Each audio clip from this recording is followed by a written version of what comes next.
दोस्तों नमस्कार। कैसे हैं आप सभी। आई होप कि आप सभी लोग मस्त होंगे, स्वस्थ होंगे, ठीक ठाक होंगे। हमारा नसीब खराब है, बिल्कुल खराब है।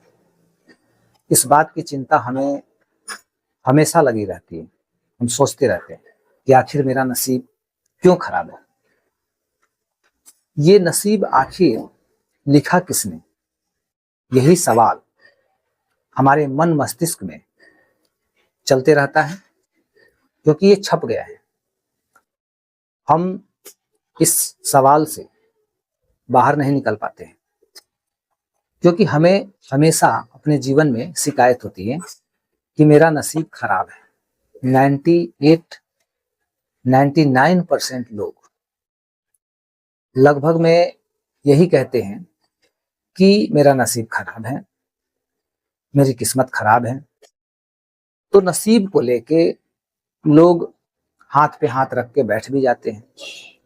जिंदगी बेहाल हो जाती है, लोग परेशान हो जाते हैं, क्योंकि स्ट्रगल, दुख, चिंता जिसके जीवन में होगा, डर घबराहट जिसके जीवन में होगा, उसका जीवन तो नरक जैसा होगा। आप भी जानते हैं, सब कोई जानता है। इसलिए दोस्तों मेरा ये मानना है, ये जो टॉपिक है, जो मैंने थंबनेल पे लिखा है कि हमारा नसीब खराब है, तो लिखा कौन है नसीब? हमारे नसीब को लिखने वाला कौन है? हमारी किस्मत का रचयिता कौन है? सभी लोग यही मानते हैं कि भगवान ने हमारी किस्मत लिखी है, लिखने वाले भगवान हैं। दोस्तों मैं आज बता देता हूं इस वीडियो के माध्यम से कि लिखे वही है, ये बात सही है। भगवान ने लिखा है, ये बात सही है। लेकिन भगवान से लिखने के लिए किसने कहा है कि आप मेरे जीवन में दुख लिखो, स्ट्रगल लिखो, समस्याएं लिखो, परेशानियां लिखो, चुनौतियां लिखो, चिंता लिखो? ये सारी बातें किसने कहा ईश्वर को लिखने के लिए?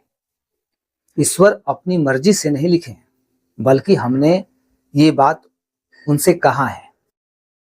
ये हमने उन्हें ऑर्डर दिया कि आप ऐसी ही किस्मत मेरी लिखिए जिसमें चिंता हो, दुख हो, पैसे की किल्लत हो, संघर्ष हो, परेशानी हो, चुनौती हो, डर हो, बेचैनी हो, यही हो। तो हमने ये अधिकार दिया, ये एक काम दिया ईश्वर को कि आप ऐसी लिख दीजिए। और एक दूसरा इंसान है, उसने ईश्वर को ये अधिकार दिया कि आप मेरे जीवन में सुख समृद्धि लिखिए, आप मेरे जीवन में मतलब धन दौलत लिखिए, अच्छे लोग लिखिए, अच्छे रिश्ते लिखिए, मान सम्मान लिखिए। तो उस व्यक्ति के जीवन में भगवान लिख दिए। तो अब भगवान को हमने ऑर्डर क्यों दिया? अब आपका सवाल होगा कि आखिर हम क्यों चाहेंगे कि हमारे जीवन में दुख हो, चिंता हो, स्ट्रगल हो?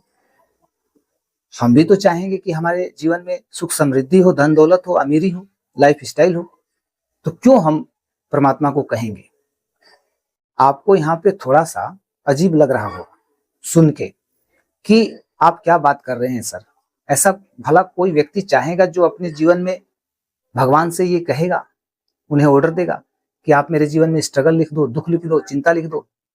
कोई ऐसा व्यक्ति नहीं होगा। लेकिन दोस्तों ये बात सच है, ये बात बिल्कुल सच है। हम जैसे कर्म करते हैं, हम जैसे कर्म करते हैं, उसी कर्म के आधार पर परमात्मा हमारी किस्मत लिखते हैं, उसी कर्म के आधार पर। अब आप ही सोचिए कि जब हम बुरे कर्म करते हैं तो हमें इस बात का भले ही पता हो या ना हो, लेकिन बुरे कर्म का बुरा नतीजा लोग जानते भी हैं।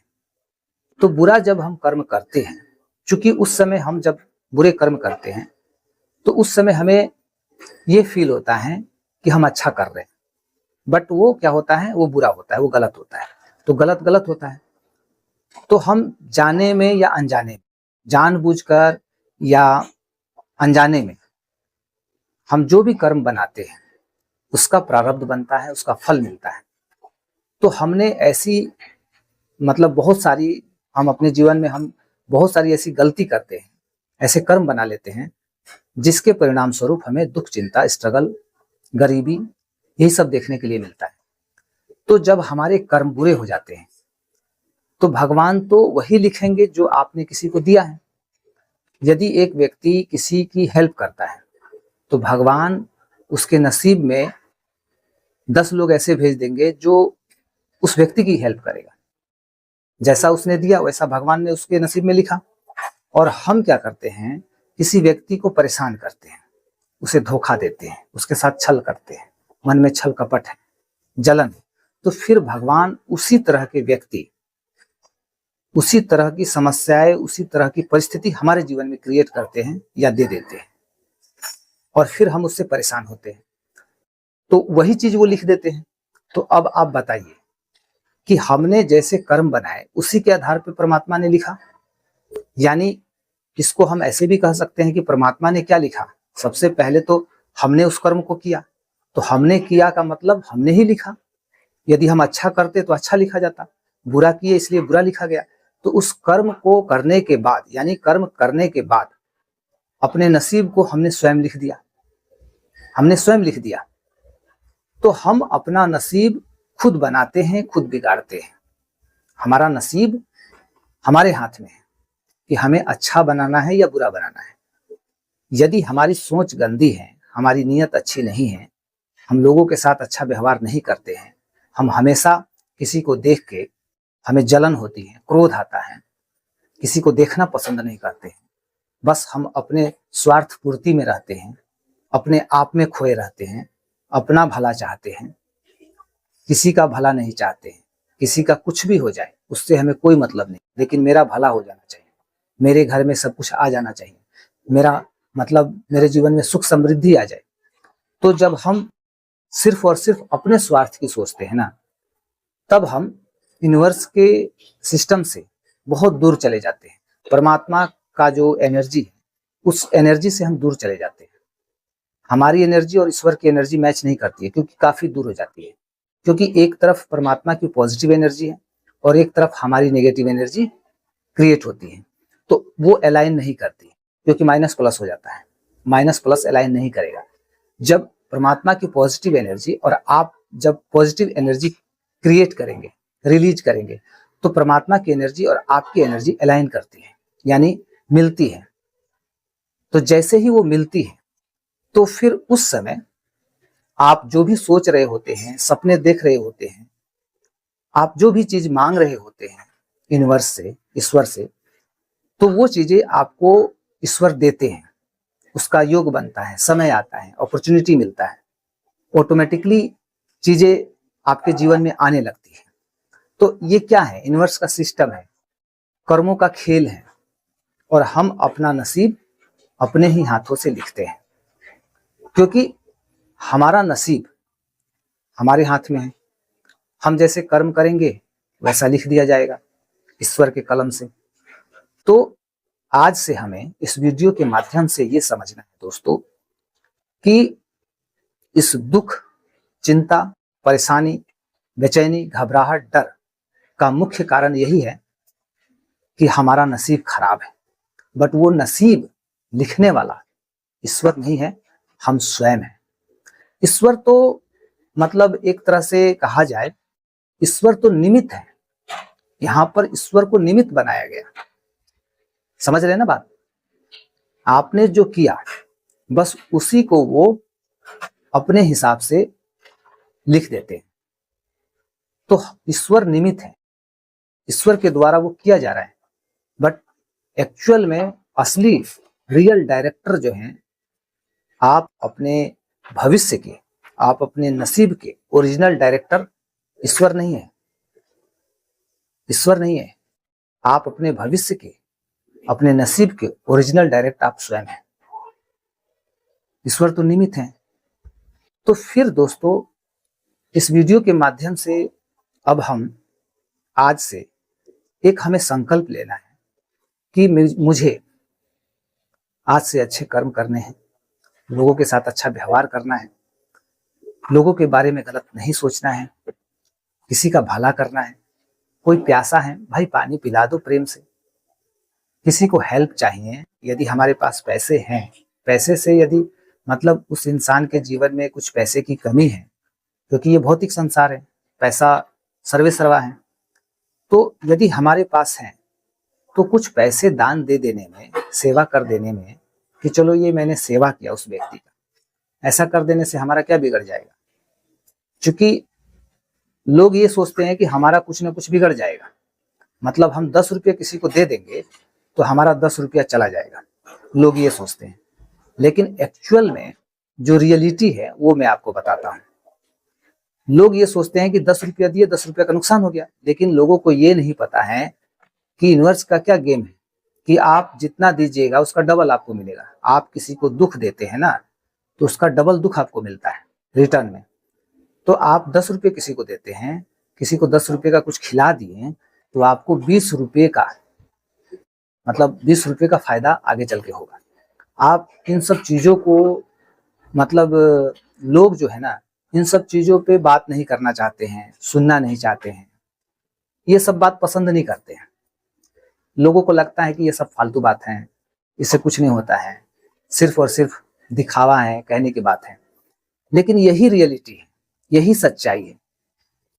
तो जब हम दूसरों को, मतलब दूसरे व्यक्तियों को, कोई भी हो, अपना हो पराया हो, कोई हो, जब हमारी सोच, हमारी नीयत ऐसी हो जाती है कि मुझे भला करना है, किसी का भला करना है, पैसे से, चाहे शारीरिक रूप से, मानसिक रूप से, यानी कैसे भी, चाहे अपने शब्दों से ही, अच्छे शब्दों से ही, तो मुझे भला करना है, किसी को ठेस नहीं पहुंचाना है, किसी को दुख नहीं देना है, किसी की हेल्प करना है, तो फिर रिटर्न में आपको डबल मिलता है। तो ये यूनिवर्स का गेम है, और इस गेम को जो व्यक्ति जितना जल्दी समझता है, वो अपने नसीब को चमका लेता है, उसका नसीब चमक जाता है, और उसके नसीब में वो हर चीज होता है जो एक इंसान जन्म लेने के बाद, जैसे जैसे वो बड़ा होता है, जैसे जैसे वो समझदार बनता है, उसकी बुद्धि मतलब बढ़ती है कि मुझे ये चाहिए, मुझे वो चाहिए, मुझे ऐसा चीज चाहिए, तो वो सब उसके जीवन में वो सारी चीज आती है, पैसा, धन दौलत, मान सम्मान, खुशी, सब। तो आई होप कि दोस्तों ये वीडियो आपको अच्छा लगा होगा, मेरी बातों से आप रिलेट कर पाए होंगे, समझ पाए होंगे कि एक्चुअल में मैटर क्या है, मामला क्या है, और ये मामला, ये मैटर हमें समझना कितना जरूरी है हमें अपने लाइफ में। तो दोस्तों वीडियो को शेयर भी करिएगा, क्योंकि जिस प्रकार आप परेशान हैं, हो सकता है कि बहुत से लोग जिसे आप अपना मानते हैं, बहुत से लोग आपसे भी ज्यादा कहीं परेशान होंगे। तो उन लोगों तक इस वीडियो को पहुंचाइए, ताकि उन लोगों के जीवन में भी बदलाव आए, और आप निमित्त बनिए उनके लिए कि आपके द्वारा उनका उद्धार हो। तो आपके द्वारा एक मतलब पुण्य का काम होगा, उसका भी फल आपको मिलेगा। तो शेयर करिए दबा के। वीडियो को देखने के लिए आप सभी लोगों को बहुत बहुत धन्यवाद, और चैनल पर नए हैं तो चैनल को सब्सक्राइब भी कर लीजिए, ताकि आने वाली जो वीडियोस है वो एक से बढ़कर एक होने वाली है। ये मेरा विश्वास है, ये मेरा अनुभव कहता है कि आने वाली वीडियोस एक से बढ़कर एक होंगी। आपको कहीं भटकने की जरूरत ही नहीं पड़ेगी। ये मेरी अंतरात्मा से ये आवाज आती है, ये मेरा विश्वास है। अब मैं ज्यादा बोलूंगा नहीं, क्योंकि हो सकता है आपको मतलब ये बातें मतलब फालतू की ही लगे, क्योंकि कुछ लोग ऐसे हैं, बहुत लोग की ज्यादा लोग कहते हैं कि बहुत सफाई दे रहे हैं, ये दे रहे हैं, ये सब लफड़ा में मतलब मुझे पढ़ना नहीं है। बस मैं इतना जानता हूं कि मेरी अंतरात्मा से जो आवाज आ रही है वो यही आ रही है कि ये वीडियो बहुत, यदि आप देखते हैं, समझते हैं, और आने वाली वीडियोस को आप देखते हैं, समझते हैं, तो आपको कहीं भटकने की जरूरत नहीं है, आपको कुछ करने की जरूरत नहीं है। बस आपके जीवन में ऑटोमेटिकली हर चीज आएगा। बस आप तमाशा देखते जाइए, खेल देखते जाइए, बस अच्छे कर्म बनाइए, इसके बाद देखिए क्या खेल है। तो मिलते हैं दोस्तों नेक्स्ट वीडियो में, तब तक के लिए जय हिंद।